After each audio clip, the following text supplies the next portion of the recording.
Oke, baiklah. Assalamualaikum warahmatullahi wabarakatuh.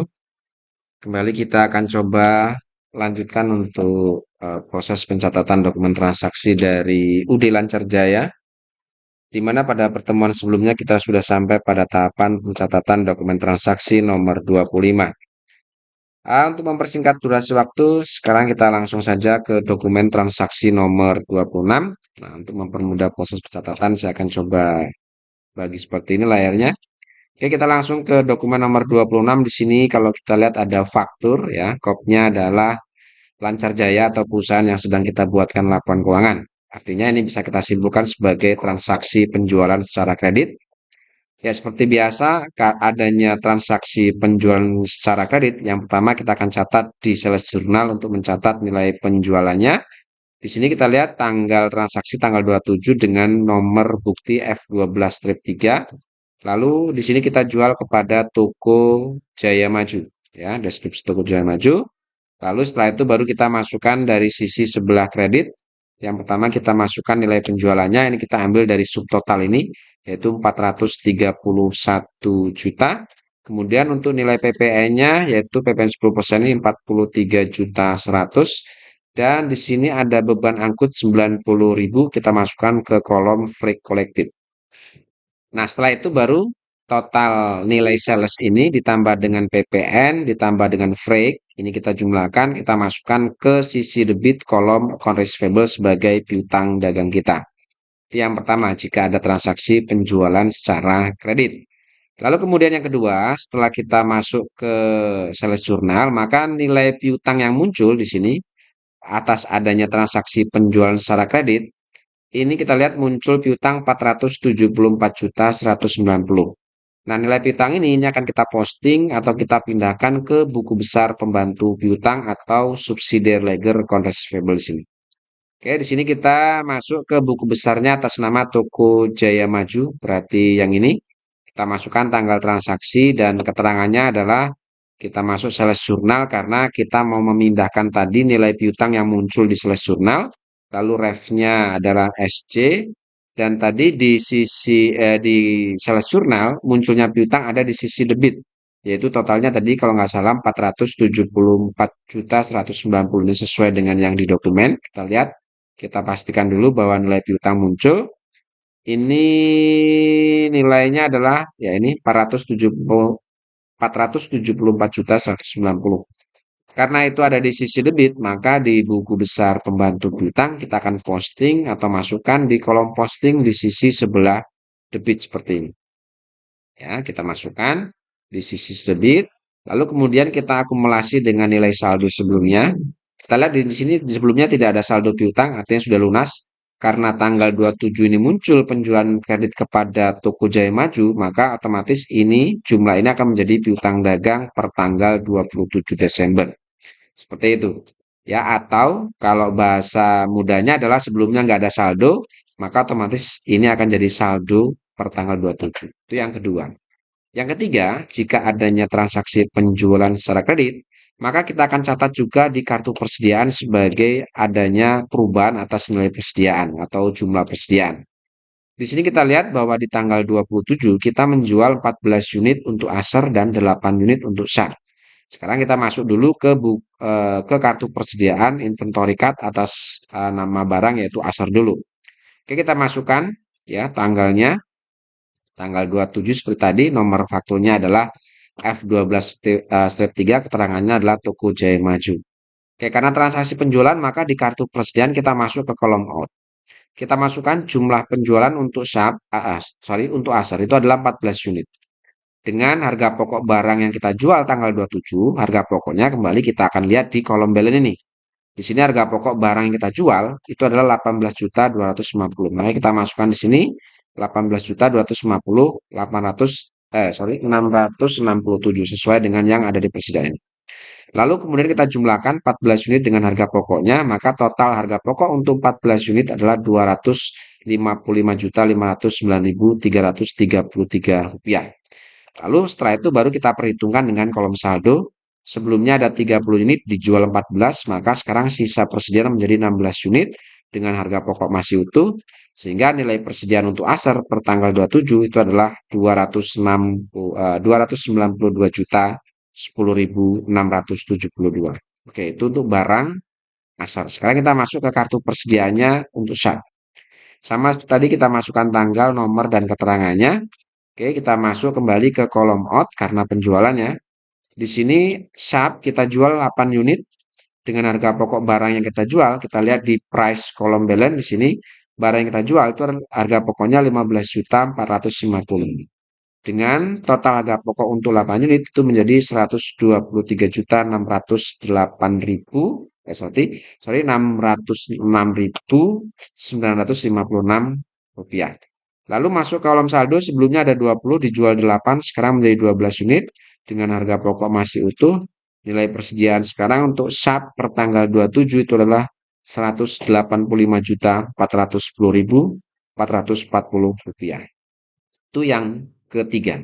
Yang terakhir, jika ada transaksi penjualan secara kredit, maka harga pokok barang yang kita jual, sekarang kita lihat 8 unit itu harga pokoknya 123, sedangkan yang 14 unit itu harga pokoknya adalah 250 juta sekian. Maka total harga pokok 14 unit dan 8 unit ini kita jumlahkan. Lalu setelah itu harga pokok ini, total harga pokok ini kita akan masukkan ke sales journal atau jurnal penjualan. Yaitu di sisi debit kita masukkan kolom cost of goods sold, di sisi kredit kita masukkan kolom inventory. Seperti ini. Sehingga untuk inventory dan cost of goods sold atau harga pokok dan nilai persediaan atau nilai harga pokok ini didapat dari tadi ya, itu total atau akumulasi dari harga pokok barang yang 14 unit ini ditambah dengan yang 8 unit ini. Itu didapatlah tadi untuk harga pokok barang yang kita jual itu adalah 379.116.290 rupiah. Begitupun dengan nilai persediaan kita. Sama ya. Jadi kita samakan nilai. Oke, itu jika ada transaksi penjualan secara kredit. Oke, kita lanjut ke dokumen nomor 27. Nah, di sini ada bukti penerimaan kas ya. Kalau kita lihat di sini keterangannya adalah dijual 500 lembar saham PT Makmur Adil ya. Ini adalah investasi jangka panjang dengan harga bersih ini setelah dikurangi komisi untuk broker ya. Ini sebesar 15.000. Jadi kalau 15.000 dikalikan 500 maka ketemu totalnya adalah 57.500.000 rupiah. Oke, adanya bukti penerimaan kas dari adanya penjualan saham ini, maka akan kita catat di jurnal penerimaan kas atau cash receipt journal sini. Oke, keterangannya kita masukkan tanggal dulu, tanggal 27 dengan nomor BKM 12-7. Keterangannya kita bisa masukkan sebagai penjualan saham PT Makmur Adil ya. Oke, seperti ini. Lalu setelah itu baru kita masuk ke kolom sisi debit, kolom cash in bank. Di sini kita masukkan jumlah yang kita terima. Di sini kita terima adalah 57.500 ya, 57.500. Sedangkan karena ini kita nerima bukan dari pelunasan piutang, maka di sisi kredit kita masuk kolom order ya, jangan masuk kolom receivable ya. Kita masuk ke kolom order dengan menyebutkan nama akun. Di sini karena akan di sini hanya ada nomor akun ya, maka kita masukkan nomor untuk investasi jangka panjang. Ya, kalau 1-200 ini kode akunnya adalah investasi jangka panjang itu nomor akunnya atau nama akunnya adalah 12 berarti stock investment ya, investasi jangka panjang. Ya, seperti ini. Ya, menggunakan akun stock investment dengan kode akun 1-200. Nilainya kita samakan dengan nilai penjualannya yaitu 57.500. Oke, seperti itu jika ada transaksi penerimaan kas bukan dari pelunasan piutang. Ya, dalam hal ini kita menerima kas itu dari adanya penjualan saham atau adanya penjualan investasi jangka panjang oleh perusahaan seperti itu. Oke, sekarang kita masuk ke dokumen nomor 28. Oke, di sini kembali ada faktur, tetapi di sini fakturnya adalah kop orang lain. Ya, karena faktur itu transaksi kredit dan kopnya orang lain, maka ini untuk dokumen nomor 28 ini bisa kita simpulkan sebagai pembelian barang secara kredit. Oke, jika ada pembelian barang secara kredit, maka yang pertama, ini akan kita catat di purchase journal atau jurnal pembelian. Kita masukkan dulu tanggalnya, tanggal 28 dengan nomor fakturnya adalah G11, keterangannya kita masukkan PT Indojaya karena kita membeli barang kepada PT Indojaya. Oke, adanya pembelian ini, kita masukkan dari sisi sebelah debit. Yang pertama kita masukkan nilai persediaannya atau nilai pembeliannya yaitu 376 juta sekian, kita masukkan di inventory. Lalu PPN-nya kita ambil dari kolom PPN ini. Dan yang terakhir, ini ada beban angkut 130.000 kita masukkan di kolom free paid. Lalu setelah itu, nilai pembelian ini ditambah dengan nilai PPN, ditambah dengan beban angkut, maka ini akan menjadi utang dagang kita. Atau kita masukkan di sisi kredit di kolom akun payable. Seperti itu. Itu yang pertama ya. Jika ada transaksi pembelian secara kredit, yang pertama kita akan catat di purchase journal. Oke, yang kedua, adanya pembelian barang secara kredit, maka otomatis ini akan memunculkan utang dagang. Di sini total utang dagang yang muncul dari adanya transaksi pembelian secara kredit tanggal 29 ini itu adalah 413.950. Nah, nilai utang dagang yang muncul ini akan kita posting ke buku besar pembantu utang atau subsidiary ledger account payable di sini ya. Oke, di sini kita masuk ke kartu atau buku besar pembantu utang atas nama Toko Indojaya, berarti yang ini ya. Oke, kita masukkan tanggal transaksinya, lalu keterangannya karena kita tadi akan memindahkan nilai utang yang ada di purchase journal, maka deskripsinya kita masukkan purchase journal dengan refnya PC. Nah, di purchase journal tadi utang dagang muncul di sisi kredit dengan total nilai di sini adalah 413.950. Ya, ini muncul utang dagang tadi di sisi kredit. Lalu setelah itu baru kita masukkan dengan nilai saldonya atau perhitungkan dengan saldo. Sebelumnya kita sudah nggak ada utang dagang lagi ya karena sudah dilunasi. Maka otomatis transaksi tanggal 29 ini otomatis nilai utang dagang ini menjadi saldo akhir utang dagang kita kepada PT Indojaya. Jadi otomatis bahasanya adalah bahwa sebelumnya nggak ada utang, maka otomatis adanya utang dagang yang muncul tanggal 29 itu akan jadi saldo utang dagang kita per tanggal 29 Desember. Oke, seperti itu ya. Jika ada transaksi penjualan secara kredit itu yang kedua. Yang ketiga, adanya pembelian secara kredit ya. Ini pun akan berpengaruh terhadap persediaan barang dagang kita. Makanya kita akan masuk atau kita catat di kartu persediaan. Oke, kita masuk dulu di sini kita lihat bahwa kita membeli 11 unit untuk aser dan 11 unit untuk SAP. Kita masuk mulai dari kartu persediaan aser terlebih dahulu. Oke, kita masukkan tanggalnya, nomor dan keterangannya. Oke. Setelah itu karena pembelian, maka ini otomatis akan masuk di kolom in ya. Di sini kita lihat untuk aser membeli 11 unit dengan price harga pembeliannya ya. Kalau untuk pembelian kredit maka price ini kita ambil dari dokumen. Harga yang ada di dokumen. Tetapi jika transaksi penjualan, kolom price ini itu lihat dari kolom price yang ada di kolom balance. Ya, jadi sekali lagi saya ulangi, jika ada transaksi pembelian, maka price di kolom in ini mengambil dari nilai pembelian yang ada di dokumen. Di sini kita lihat nilai dokumennya, nilai pembeliannya per satu unit itu 18 juta 18.500. Maka kita masukkan di kolom price ini. Lalu kemudian kita kalikan jumlah barang yang dibeli dengan harga pembelian per unitnya. Total pembelian adalah 203.500. Lalu kemudian setelah itu baru kita perhitungkan dengan nilai saldo sebelumnya. Sebelumnya saldonya 16 unit. Lalu ada pembelian itu 11 unit. Sehingga menjadi persediaan kita menjadi 27 unit. Nah, sekarang bagaimana cara menentukan nilai price atau harga pokok dari barang 27 ini jika ada transaksi pembelian dengan harga yang berbeda? Di sini kita lihat bahwa harga pokok kita sebelumnya adalah 18.250.000 sekian. Ada pembelian baru dengan harganya 18 juta ya 18.500. Maka untuk menentukan nilai price dengan metode rata-rata tertimbang atau metode average, maka cara menentukan price di kolom balance adalah nilai persediaan sebelumnya ditambah dengan nilai pembelian kita yang baru, lalu dibagi dengan total persediaan kita sekarang. Jadi 292 juta sekian, ditambah dengan 203.500.000 dibagi dengan 27. Maka ketemu nilai harga pokok per unitnya sekarang menjadi 18.352.247 rupiah. Ini harga pokok barang untuk yang 27 unit kita yang sekarang.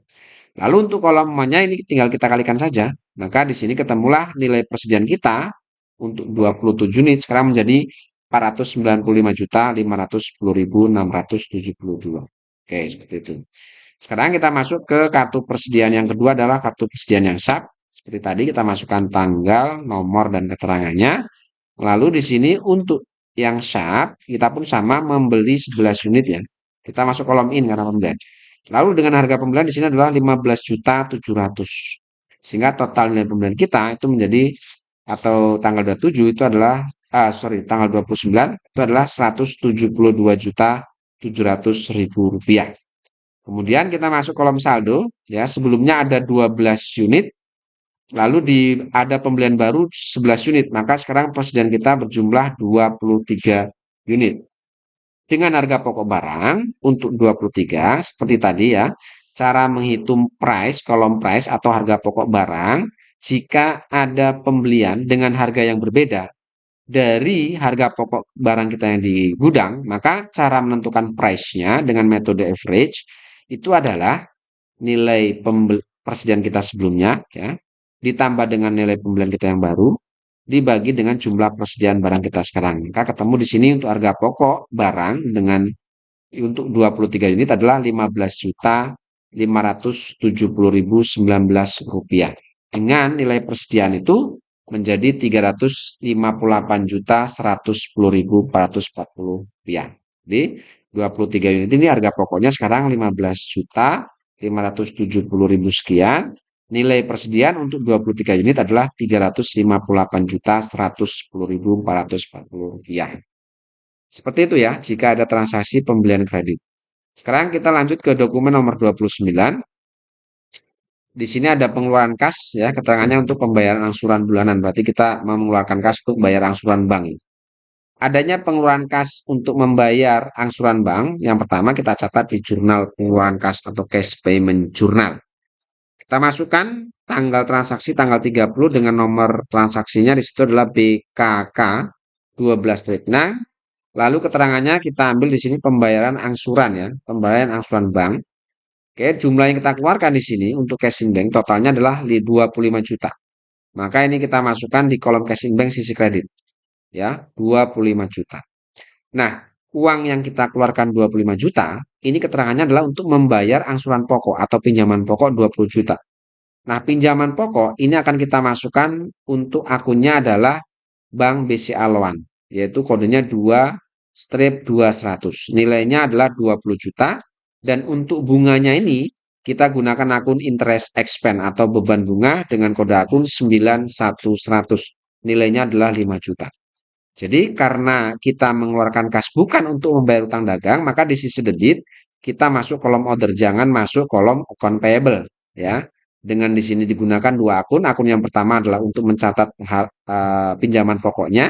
Yang kedua akun untuk mencatat beban bunganya atau bunga angsurannya ini. Sehingga 25 juta ini itu adalah untuk membayar angsuran pokok dan nilai bunga atas angsuran.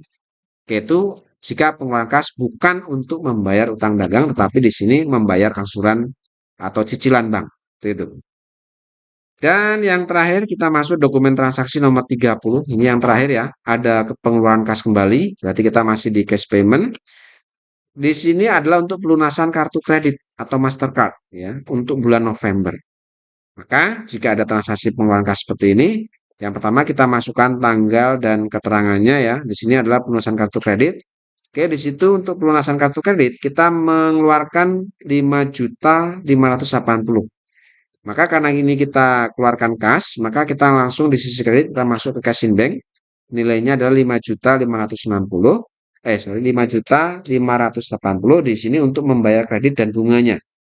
Nah, di sini pun kita akan masuk di kolom order ya.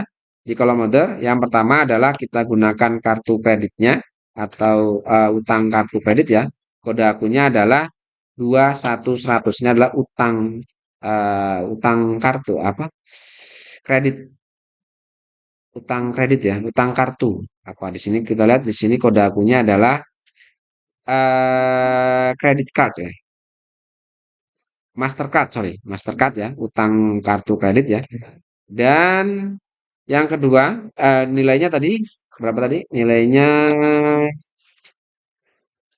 untuk kartu kreditnya nilainya 5 juta ya, 5.115.000 dengan bunganya beban bunga kita gunakan akun 9100 itu adalah beban bunga ya, sama seperti angsuran bank tadi. Nilainya adalah 45.000 sehingga total yang kita keluarkan ini untuk membayar kartu kredit atau utang kartu kredit dengan bunganya seperti itu.